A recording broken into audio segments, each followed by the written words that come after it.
Welcome to Unlayered. I'm your host, Sal, and today it's just me hanging out with my friend Austin Barak. Austin was previously a partner on both the venture and liquid investment side at Coinfund, but left, I believe, this past December to start a fund of his own, and we're going to get into all that fun stuff throughout this interview. But Austin, it's great to see you. Welcome to Unlayered. Thank you, Sal. It's great to be here. Awesome. I'm sure it's been really busy for you, man. Because it seems like you left your previous job and started this new venture right in the holiday season when a lot of people are kind of winding down. How's that been? Yeah, it's been good. I think one of the positives is working in crypto. Everyone's a little bit used to 24/7, and holidays are only holidays to the extent the market's not moving. So everyone's always a little bit plugged in. Mhm. But it's been really nice to get started with my new venture. I'm launching a new fund called Relayer Capital, a hybrid liquid venture strategy, fundamental, thesis driven, really digging deep in a number of key verticals and ecosystems that I'm bullish on.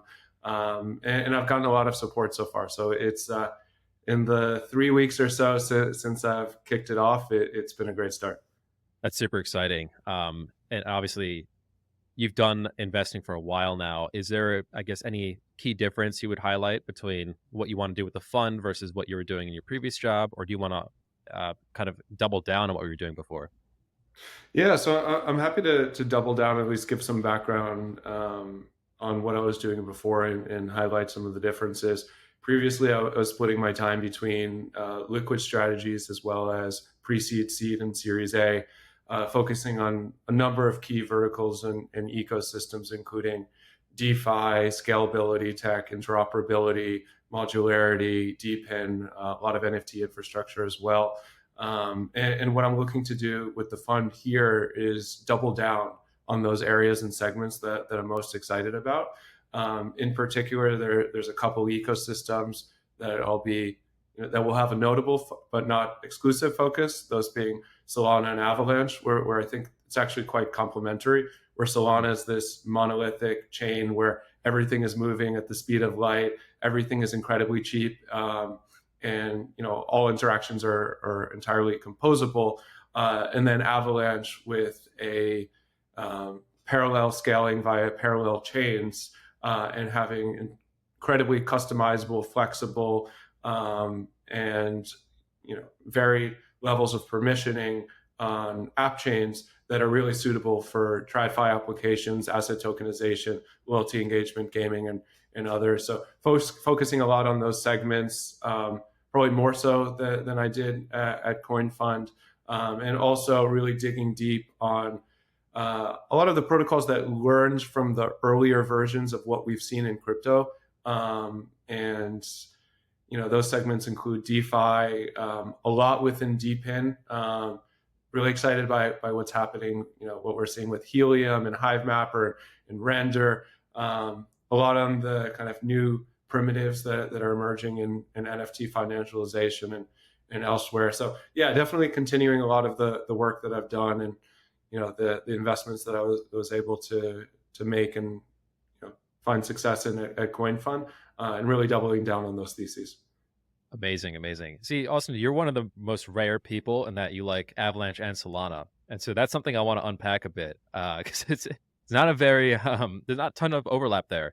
I think, obviously, as you alluded to, it's a very different philosophical approach to scaling blockchains and like what types of businesses or users would use something like a subnet versus, an integrated blockchain like Solana.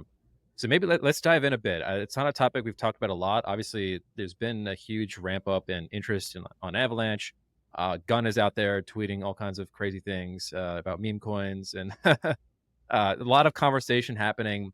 So is your take that you think there's like a unique type of user persona or business that finds the permissioning that you could do on subnet interesting, whether it's like KYC applications with TradFi?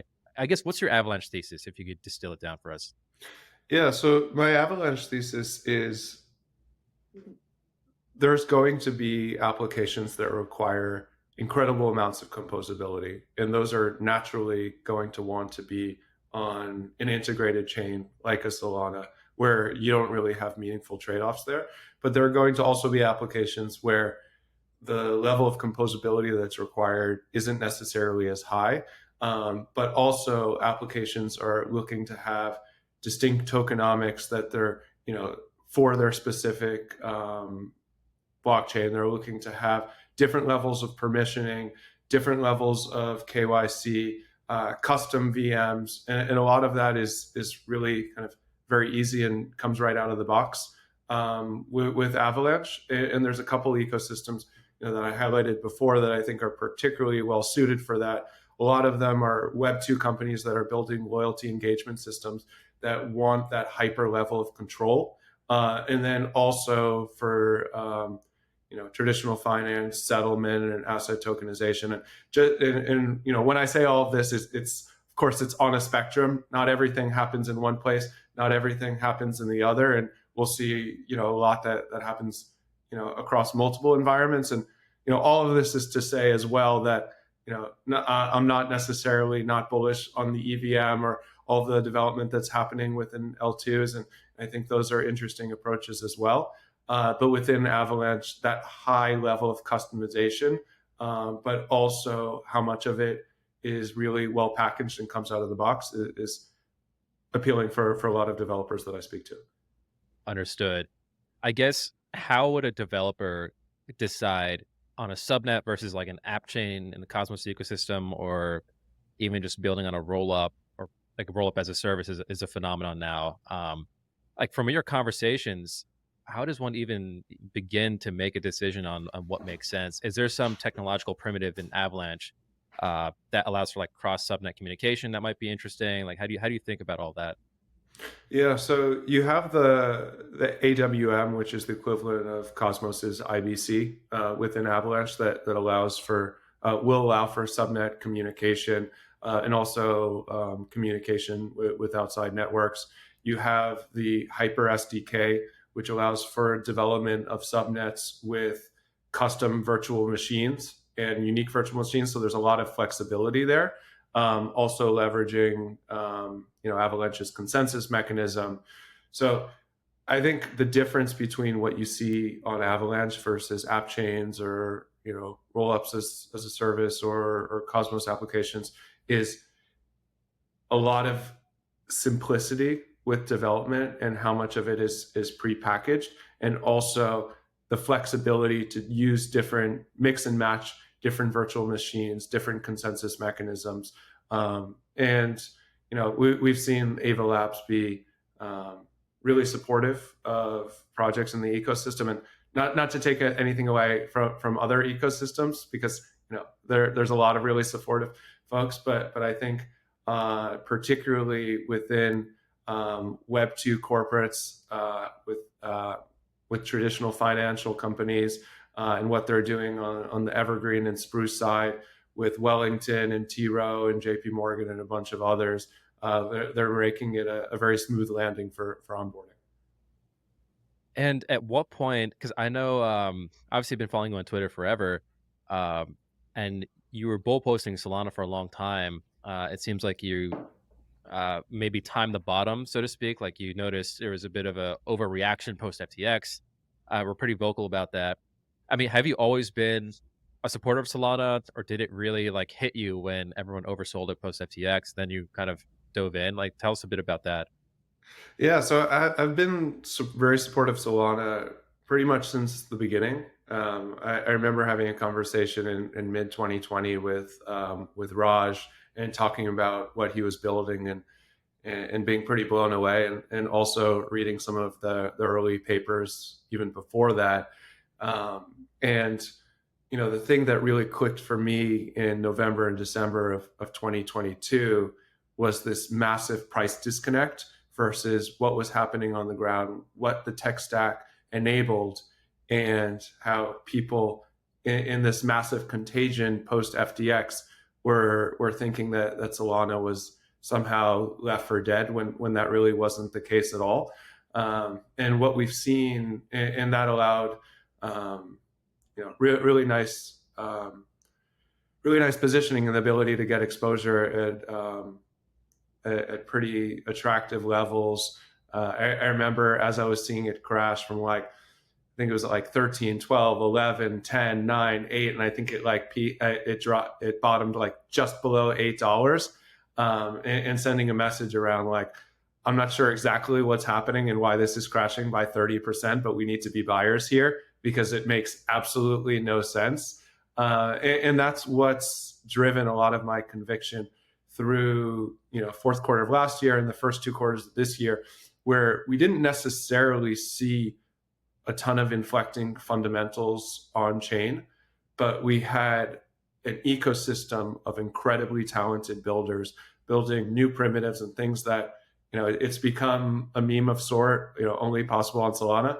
But I think that's very true, where when you look at the number of DePIN applications that are building on Solana or migrating to Solana because of the throughput and capacity, lack of limitations on Solana, what we're seeing with compressed NFTs, and how that makes it so much easier for builders of a number of different applications beyond just like PFPs and art to develop NFTs.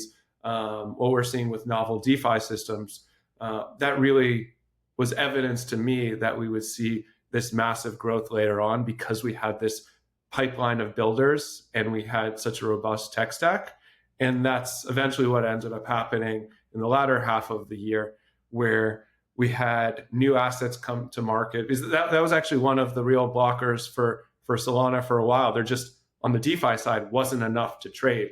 The NFT market was always second to Ethereum and like orders of magnitude above everything else.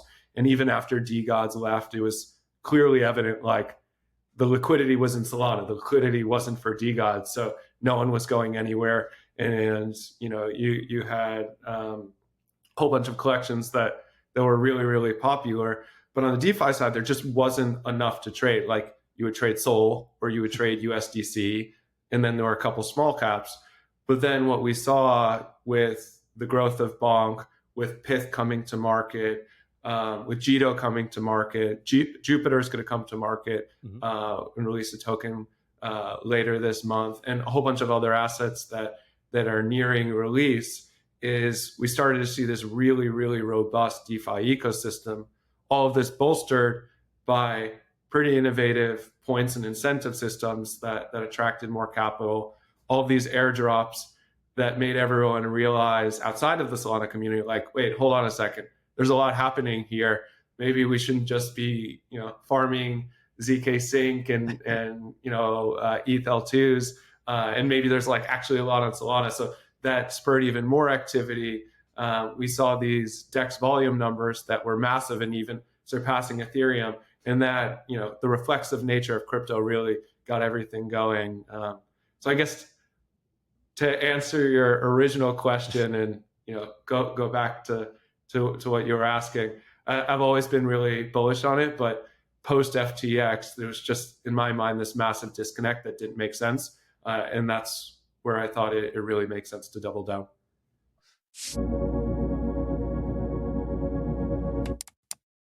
Yeah, I completely agree. And that's what I noticed too, post FTX. I mean, I did a whole kind of deep dive into it and realized, one, they really didn't have that much to do with Solana after like the first year when they worked together. They're kind of irrelevant as far as Solana ecosystem goes. Two, I was just at Breakpoint, obviously that happened right before FTX, and all these new developments that were super exciting were happening and people were all bulled up. And three, there's still people like filling up hacker houses. They're going to the conferences, they're building. There's all these companies that already built really impressive things. And all that together has nothing to do with the price. That exists. And to your point, it was a huge disconnect that I think was obvious to me. But, if you just live in crypto Twitter all day, all you hear is just FUD about everything. And so it's easy to fall in that trap. Well, one other thing there is also we saw issues with downtime on Solana in the past. And some of these narratives are really sticky. Yeah. And people get an idea in their mind and then they're like, well, this is what it is, so I'm not going to think about it again. And we've seen, throughout 2022 and then of course throughout 2023, but even within 2022, incredible amount of hardening of the network, and a lot of major upgrades that made the network faster, more reliable, implementing priority fees, implementing quick, improving how a lot of the architecture worked and the reliability of it. And that's not something that was, I think, well understood outside of folks that were following Solana really closely. So that was another piece where, one, FTX wasn't going to kill Solana. Solana is a thing of its own. And then two, there'd actually been really massive growth, not only in development of different verticals and builders, but in the technical architecture itself that wasn't widely understood. For sure, for sure. And the point you made earlier too, about just it's clearly hit escape velocity.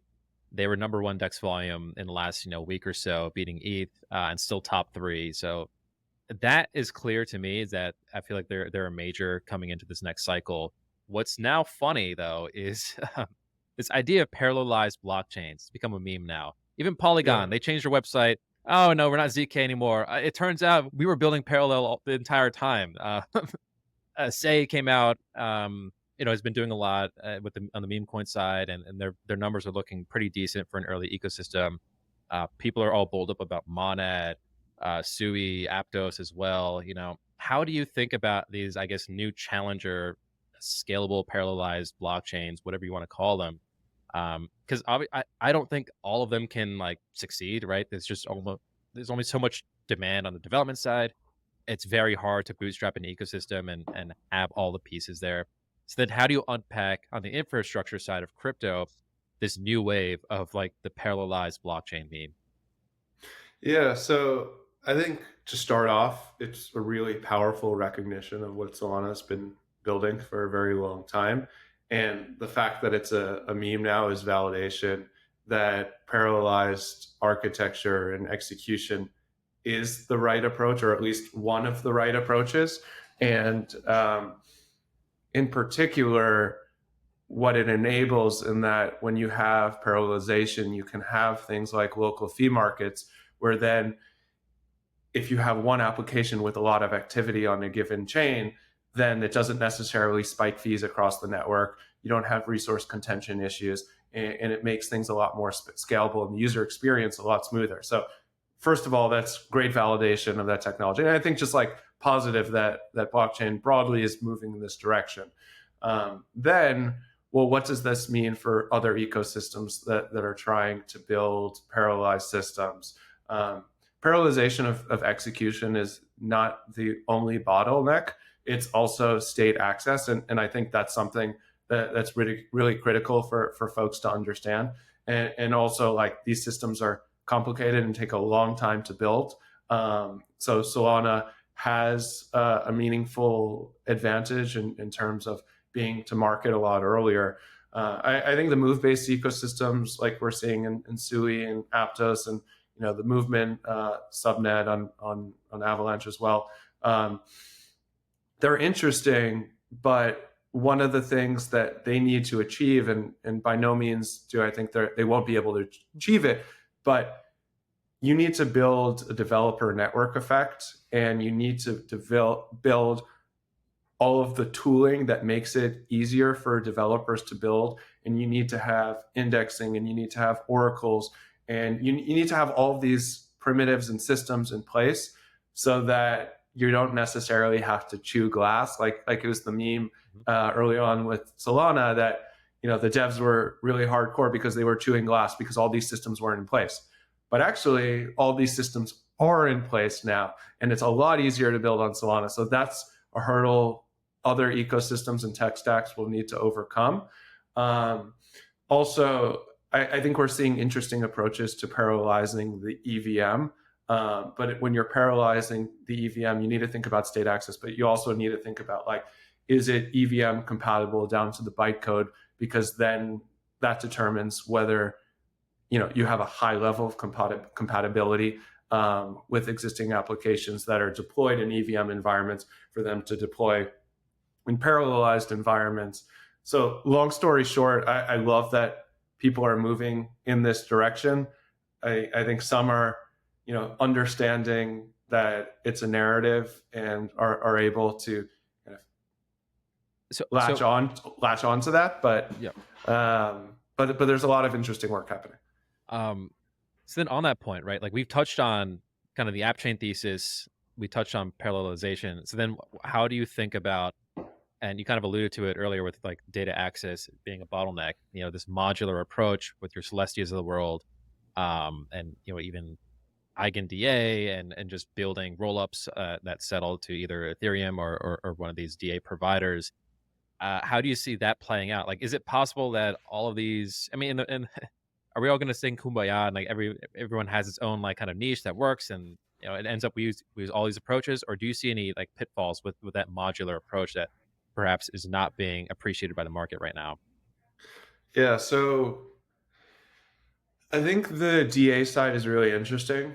And I like what I'm seeing from Celestia and Eigen DA in terms of, or, Eigen DA, not quite at that stage, Celestia a little bit further along in terms of providing improved DA solutions for blockchains to allow them to operate more efficiently and, more cost effectively.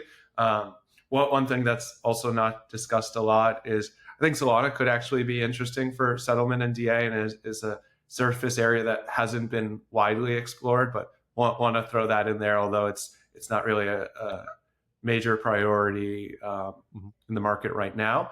But some of the pitfalls around modularity really come down to interoperability and composability, and do we need composability at an atomic level or not? And when we see all of these app chains, for example, like you have app chains developing on the Optimism stack and on the Arbitrum stack and on ZK Sync and elsewhere and on Polygon, being able to not only have these L2s and these application specific chains interact with each other when they exist in the same like Optimism based super chain, but also to interact with, Arbitrum app chains and ZK Sync and Polygon and, applications on Solana. So I think interoperability and improving the user experience and the speed of interoperability and the finality of interoperability is really important. And also shared sequencing will become a lot more important, specifically with Ethereum L2s, to improve that level of composability. Because, as I mentioned before, there's a lot of applications that don't necessarily require a high level of composability, where app chains could be a really good fit, but all ecosystems require some level of composability, and many applications that are building as application-specific chains require more composability than is necessarily possible right now within some of these stacks. So shared sequencing will be a really important enabler there. And can you quickly just give us a rundown? Because I think that's a term maybe a lot of our audience isn't familiar with. What is shared sequencing? Yeah, so shared sequencing. So a sequencer allows an L2 to bundle transactions and settle them to another layer and process them, right? And what that means, though, is right now we have generally centralized sequencers. So the chain themselves is running those sequencers. And they're also not decentralized. So there's a certain amount of risk that goes with relying on this one centralized party to run the sequencing and ordering of the transactions.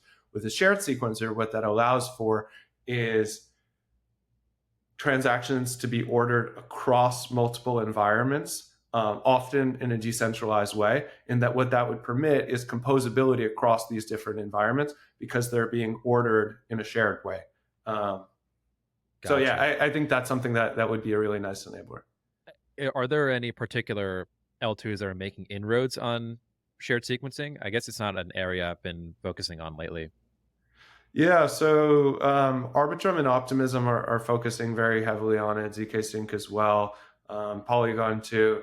There are different levels of also shared sequencing and decentralized sequencing are two different things. Yeah. So some are moving towards decentralized sequencing. Some are working with shared sequencing providers, but it's in very, very early stage. It's not really deployed to mainnet. Others, like Ametis, for example, have a novel approach to decentralized sequencing, but I'm not super familiar with their shared sequencing plans. But yeah, at the end of the day, all of these are still pretty experimental. and not deployed to mainnet. So in order to get the level of composability that I expect we'll need as we get a proliferation of app chains, it'll become quite critical.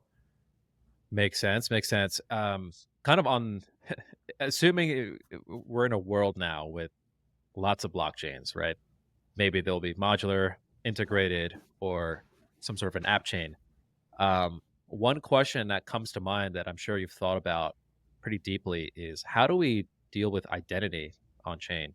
Are we just going to all be subservient to WorldCoin and just do that, or are you seeing any interesting experiments happening there? Because we can't have 300 L1s and then 300 identity providers too. Like there has to be some sort of way to make this all kind of work together.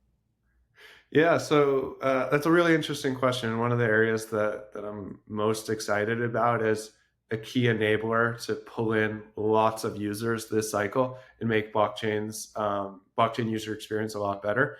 I actually led the early investment in WorldCoin Nice. at Coinfund. So know the team there really well. We invested, it was kind of end of 2020, early 2021. Oh, wow. And one of the things that made us really excited about what they were building was the level of privacy that was inherent in what they were building. Something where you're scanning your eyeball and using biometrics, unless there's that incredible level of privacy preservation, it's something we wouldn't have touched. And that's why we felt very comfortable, because of how the system is architected. And we think they're building really cool things that allow for attestation of proof of personhood on chain and online, that can eliminate botting within social networks, can make voting a lot more fair, and can enable one person, one vote in DAOs, and more Sybil resistant airdrops and other sorts of things. And I'm very excited to see what they build. They already have nearly 3 million users, and I think that's going to grow a lot from here. Other solutions, so for example, Manta Network and their ZK SBT, their ZK Soulbound token, which allows users to attest to the behavior and actions they've taken on chain in a privacy preserving way to get access to new protocols or features or airdrops, and do that in a cross-chain manner. So I think they're building really interesting things. Base in particular, and what Coinbase is doing, which will allow people to, without necessarily sharing any KYC data, attest that they're from a particular geography, or meet some sort of requirement in the quote unquote real world, as far as being enabled for an on-chain application, should be a major enabler as well. And then I think we'll see a lot of these more well integrated at the wallet layer, where users are interacting directly. So yeah, I think there's a couple interesting things that I'm seeing in market right now, but we'll need a lot more of these, and we'll need these systems to grow to be a lot bigger, and to also overlap between the on-chain and off-chain world to get to where we need to get.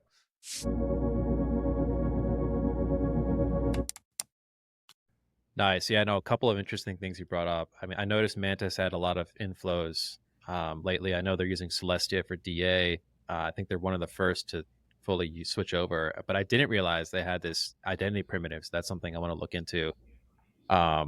Super, super cool. And then you mentioned Coinbase.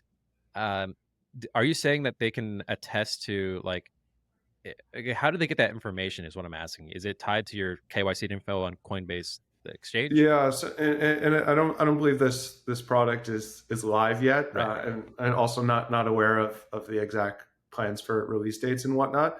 But my understanding is they'll be able to use the KYC data of Coinbase users, but then attest on chain, for example, to an application that says that this is not a US user. For example, if the application wants to geofence against US users versus just using a VPN, and not saying that I think that's necessarily the route applications should go as far as like geofencing or this or that. There's a lot of complexity there, but that's one application where different blockchain smart contracts application would be able to attest, well, this user meets this requirement, versus relying on other looser checks that are a little harder for them to get comfortable with, especially for them to be regulatorily compliant. So then, kind of putting crypto aside, one thing I've seen popping off on Twitter lately is like, so generally when you KYC on an exchange, you take a picture of yourself. Maybe you're holding a piece of paper with a date or something unique to verify it's really you. But what I'm seeing though is now you can generate those images with something like Midjourney or what have you, and so you're effectively defeating the entire point of verifying you're a human. So that seems concerning. How do you think identity is going to work now? It feels to me like WorldCoin, they've thought about this for years because they saw the writing on the wall, right? And that's why they leaned into biometric authentication. Are we going to have to kind of succumb to that being the solution to verify you're human? Because it feels to me like our current approaches with the cameras and stuff, we're already seeing the early innings of that getting pretty easily spoofed by generative AI. Yeah, that's a really good question. And I think we may move in the direction of biometrics, although I think that'll probably take some time. I honestly haven't thought too deeply about this vector of attack and the requirements for KYC on the centralized side. One of the things that, I don't know that necessarily WorldCoin is the solution for this, because WorldCoin is all about proving unique personhood, but not necessarily tying that to a specific identity. So when you sign up for WorldCoin, they know that you are you and there's only one of you, but they don't know who you are. Or not, like the system Your doesn't know. demographics, yeah.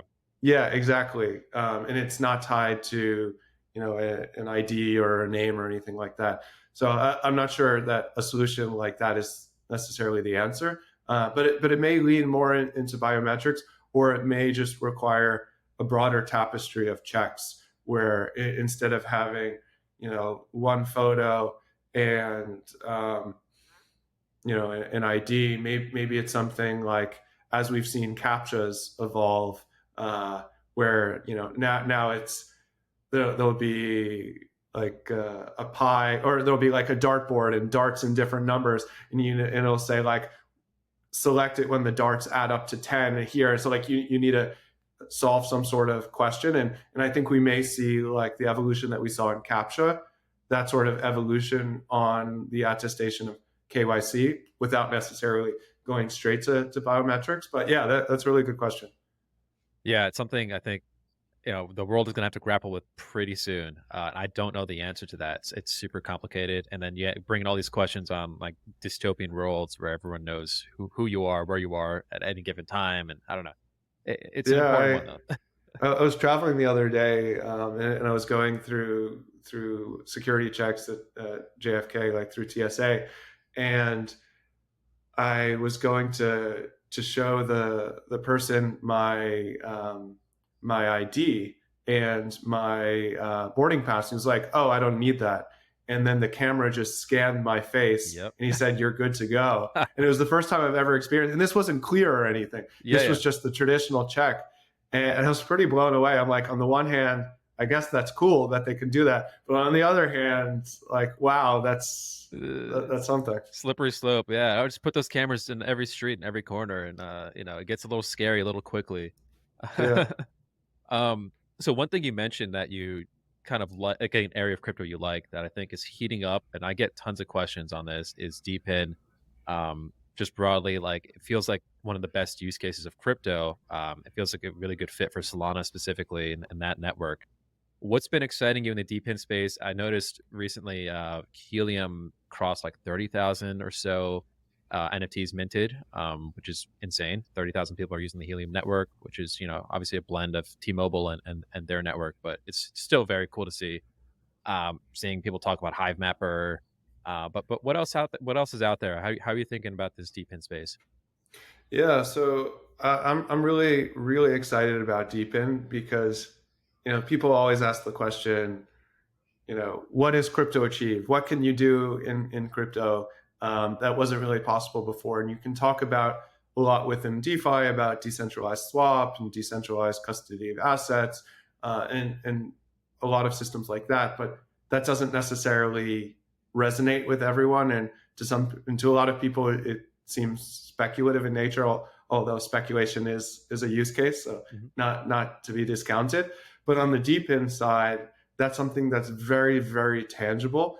And beyond pulling in lots of users to decentralize some of these physical infrastructure systems, it's really powerful as a narrative and as a messaging to get people more comfortable with blockchain technology. But specifically on the DePIN side, Helium is really, really fascinating. I have a Solana phone, a Saga phone that's entirely powered by Helium, which uses a combination, of course, the Helium 5G network and T-Mobile as a backup. But the stats are moving in the direction where, as far as like data consumption, I think nearly 50% of it is coming from Helium nodes, and only a little bit more from T-Mobile.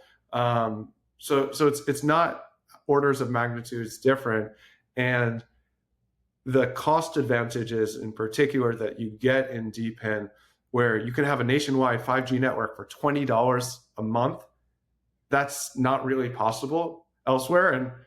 And also with the Saga phone, I'm earning literally $7 a day in Oh, mobile wow. tokens. So I think like unlocking the ability for people to participate in these networks and earn, like Hive Mapper, you are Google Maps and you are contributing to the network, but also to be able to get these services at a drastically lower cost is pretty incredible. Yeah, look, I mean, DePIN always made sense just from the perspective of it is impossible to get this kind of coverage as a single company. There's just too many long tail edge cases, right? It's a lot easier to try to incentivize people to coordinate and help you build out that network, whether it's mapping data, whether it's 5G coverage and hotspots and things like that. I guess the questions I've always had though are I understand it's not speculative in theory, but when you have a token that moves up and down and you're trying to earn these things, whether you're having a node running or whatever you're trying to incentivize the consumer to do, like there's a lot of volatility there. I've been kind of rugged before, so to speak, running something where the reward token basically went to zero. Then I'm just have all this like $1,000 equipment that's effectively useless. Um, versus previous attempts, because I mean, obviously, Helium's been around for a while. They're focused on IoT before. What do you think they're doing differently now to kind of balance that supply and demand of token and ensure that this can be a sustainable growth to incentivize people for the long term? Yeah, that's a really good question, and you know I've been following Helium for a long time, but have turned a lot more bullish in recent months because of some of these changes. And the changes really come down to the demand side of the equation. Most DePIN networks are focused early on bootstrapping the supply side. So that's the number of people running nodes, the number of people provisioning services, the number of devices providing compute, or depending on what the type of network is. And you'll see this speculative growth in the asset as people are really excited about the potential for what that can achieve. But ultimately, the token ends up crashing if no one actually uses the services that these systems are provisioning. And the one really cool thing about Helium that we've seen so far is that people are actually using the phone. And I know it's not, it's tens of thousands right now. It's not hundreds of thousands or millions of users, but we're seeing a real product that people really want to use. And I mean, it's funny sometimes the strange ways these things get catalyst. To some extent, the Saga phone's been out for a while, and Helium Mobile has been available for a while, but it's only when Bonk started going crazy that everyone's like, wait, I can actually get a free phone because I'm getting $600 worth of Bonk tokens from the airdrop, and the phone only costs $600. But like things get catalyzed for weird reasons. But at the end of the day, people are now aware of everything that's happening. And the other day I was describing Helium to my dad, who's follows blockchain a little bit, but not like super deeply. Mhm. And he's like, wait, can you sign me up for this? I want to get a Saga phone. I'm like, well, it's sold out, so I gotta let you know soon. But it's like I can hook you up with Helium because you can use it on other phones too. But yeah, it's that sort of thing where when you have a product that's in the market that's really widely usable, then and the flywheel starts moving, it can be really powerful. I think the trouble with Helium in the earlier iteration is like on the IoT protocol, it was much more corporate leaning, and the sales cycles there are much longer. So it was harder to bootstrap demand and to bootstrap demand in a viral way, where the 5G mobile phone network is much more retail oriented. So you can see the growth curves look very different. Yeah, for sure, for sure. And I guess kind of staying on this topic. So it makes sense when you're introducing a token incentive to do something, whether it's spinning up a spot or lending your GPUs on your computer for compute jobs. That's pretty easy to do. You just click a few buttons or you set something up one time and then you're passively earning tokens theoretically and you're providing coverage for your network. That's great. But what about some of these more challenging use cases, whether it's like decentralizing DoorDash or Uber or even Airbnb, where you're involving humans, there's more interactions happening, there's more coordination required. Do you think DePIN still has a shot at kind of disintermediating those industries, which have historically really high take rates? Yeah, I think they do, but to your point, it's a lot more complicated. So Teleport is an example of a really cool company that's trying to decentralize Uber and build exactly what you were describing. Hmm.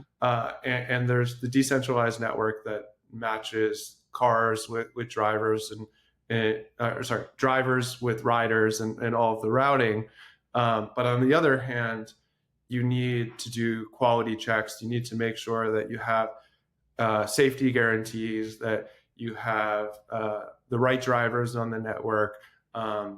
And that's something that's a lot easier to do on the centralized side. And we've seen networks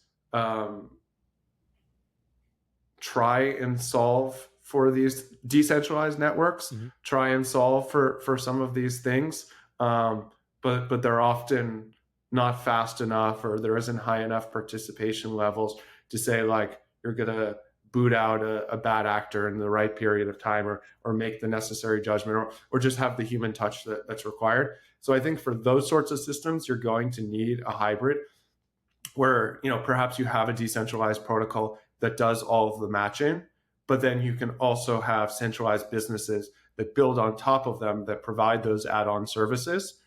But it's also, these networks can be permissionless to anyone that wants to build on those add-on services. So this way, perhaps instead of the take rate being Uber or Lyft are taking 25 to 30% of fees, maybe they're only taking 5% because they're not actually doing all of the matching and all of the payments orchestration, but they're only doing the higher touch stuff above it.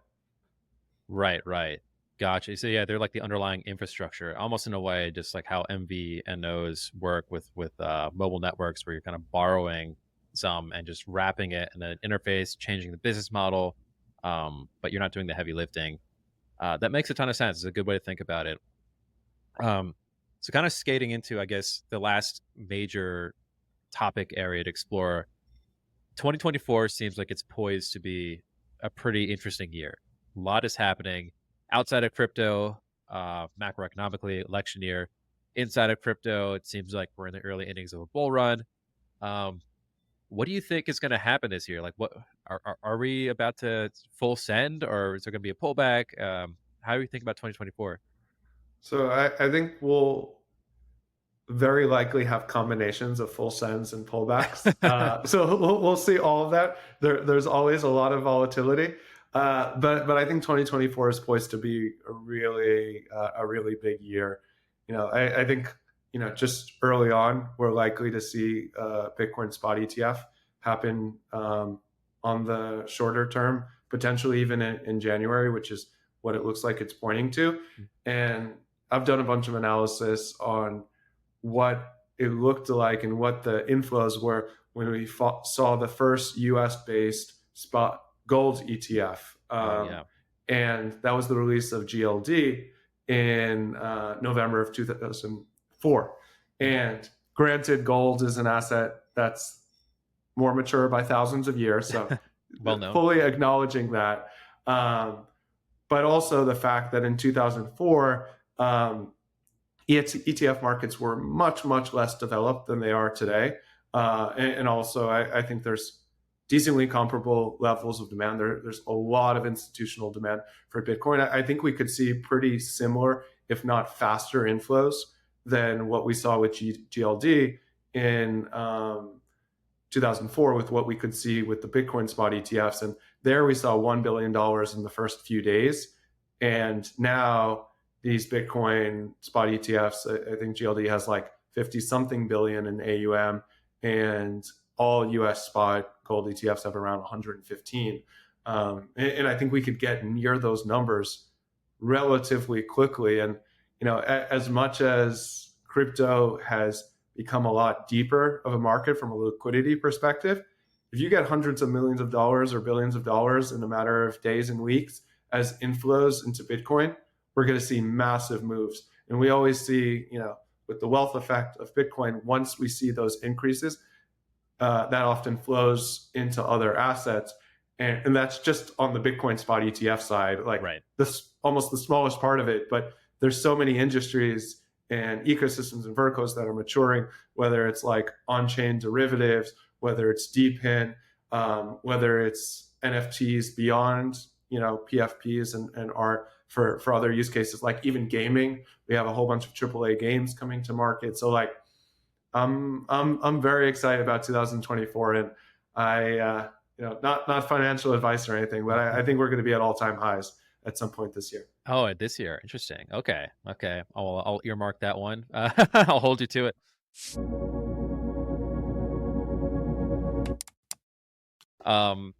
And I guess kind of a final question here. I think I saw you tweet recently that you were going to come out with some predictions for 2024. Maybe you already did and I just missed it. What were those? Yeah, so I'm finalizing the post. Haven't come out with them yet, so will be released relatively soon. But I'm happy to walk you through a couple of them. Sure. One of them is we'll see networks adopt parallelization strategies. We already talked about that. I think that's a narrative that's already in full force. I think we're also going to see a really big focus on the difference between 1 cent and 20 cents and sub a cent in fees, where 5 cents or 10 cents or 15 cents in the context of a $5 fee often seems much better. Yeah. But I think people will differentiate that a fraction of a penny or 100th or 1,000th of a penny really enables a lot of different use cases, and networks try and move that in that direction where a few cents is not necessarily cheap enough. I think we're going to see a lot of growth in ecosystems that like understand the friction points that their tokenomics have created and move away from those friction points. So like one, for example, Avalanche is moving away from requiring all validators to hold 2,000 AVAX and also to validate the primary network. And that, at least from a TradFi perspective, is a big blocker because JP Morgan doesn't necessarily feel comfortable validating any transaction on a permissionless network, but doesn't mean that they don't want to have their own app chain. Or, for example, like DOT 2.0 and the tokenomics there, that was a massive blocker that app chains needed to acquire all of this DOT to secure a parachain slot.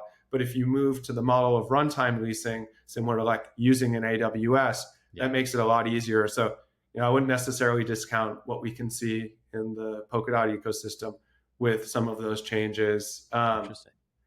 I'll run through a couple more if that's cool. Yeah, I think oracles will actively begin to monetize. And I think that's through a combination of OEV, Oracle Extractable Value, as well as securing a percentage of revenue of the applications that they're serving, which in my opinion is actually quite reasonable because, many of these applications really wouldn't be possible without the data that the oracles are providing. So I think it's only fair that they get some percentage of that revenue. I think we'll get more mind share and early adoption and data availability. On the user onboarding and incentive design system, I think we'll see like really, really cool experimentation and growth of the trends that we saw in 2023. So like point systems, for example, I don't think that's going to be limited for the most part to just protocols that haven't yet released a token. I think we're going to see that happen on an ongoing basis, even if the token is already live, as a way to incentivize behavior for subsequent airdrops. And I think, we'll see lots of examples of airdrops for tokens that maybe even have been out for 2 years. Not necessarily just like the example of the multiple airdrops for Jupiter, where they're planning that ahead of time. I think that could be a new strategy. On the Solana side, I think we'll see a lot of teams targeting Saga Genesis NFT holders. And I think the value of airdrops in 2024 will exceed $25,000, could be even more. For the phone? But just Wow. of the phone. And of course, that will be a combination of like price appreciation and the amount of airdrops. Okay. But I think that's an OG community of 20,000 people that is going to be really, really highly targeted. And then I guess one of the last ones on the DeFi side, seeing really interesting evolution of user experience and decentralization for perpetuals protocols. And today, less than 2% of crypto derivatives trading happens on chain. And that's historically been because the user experience has just not been on par with centralized exchanges, both in terms of like retail interaction and front end, but also just speed of execution and latency. And with the upgrades we've seen with DYDX v4 and Synthetics v3, and then the rollout of Infinex exchange, all of that's improving. So I think we'll see a pretty meaningful growth in the percentage of derivative activities that happens on chain. Wow. Yeah, this is quite a list. It's very good. Looking forward to seeing the full post whenever you put it out. That was awesome. Austin, I think we covered a lot of topics. It's a super fun conversation. And looking forward to watching what you do with this new fund. Super exciting time for you. Thanks. It's great to chat, and looking forward to hopping on again.